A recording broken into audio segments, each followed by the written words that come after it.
The king is coming. Asante Hene, Eba Canada. At the last Asante Traditional Council meeting, a year at the Tonanum near Asante name said, Yatu and Safrenu to do my Kessie Emu.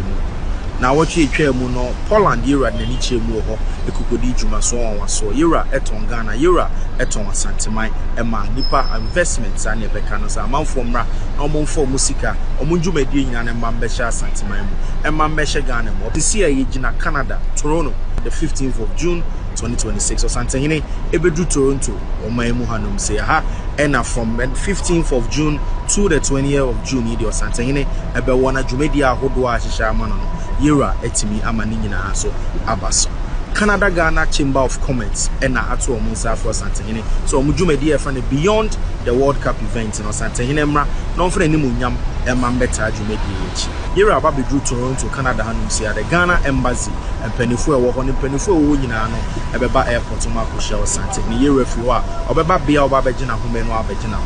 ade echi ano dwumedia ye friend the power breakfast meeting no and also ebeba so ho and Asante Hene the keynote speaker na so obema the keynote address ho nipaku ehyehyɛ oyo mo a ebi wo omo nsɛm omo wo oman Canada mu ni nyina ye sɛ yira ene omman bekasa na dwumadie ene nyuma ewo Canada no ebi ntimi mra Ghana me ebi ntimi emra Asante me mo Hene ebekasa on the fee borderless business connecting Ghana and Canada through trade business and investment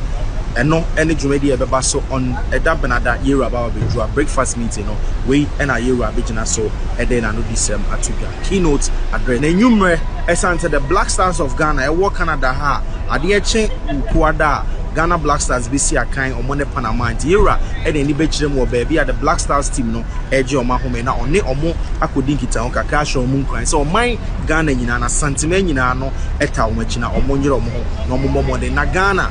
flag the impija na kese pa World Cup dwumadi wi ase ade eche ukuada anopa yira eden ni munyam ewa kwata dwumadi a eye the opening of the Ghana Sports Village Sankofa Square menim se Asante Hene nyandu anum so matete hu bebre be e wo Canada Maimu Hanum say ya your friend the Sankofa Square ani nyina ya Asante sem ni nyina ya Ghana sem a omode e hye yira ni munyam yira ewa ko bi dwumadi na no sa dwumadi na se na dwabo kakaka beba a Asante Hene ebe chia ne nananom Ghana fo ne nananom Asante fo ewo ha nyina ni ti da wukuada no anopa ne yira ewa ko bi the Sankofa Square na also deba na ewo ho ne yira atena se amobi bia ba bechia no epe home to him whilst he's here in Canada na numero 4 p.m. and Ghana and Panama Asia ewo World Cup I can see a course into Asante Hene the ni bechire mu honom akwako yawada na numero Asante Hene the ni bechire mu the Niagara Falls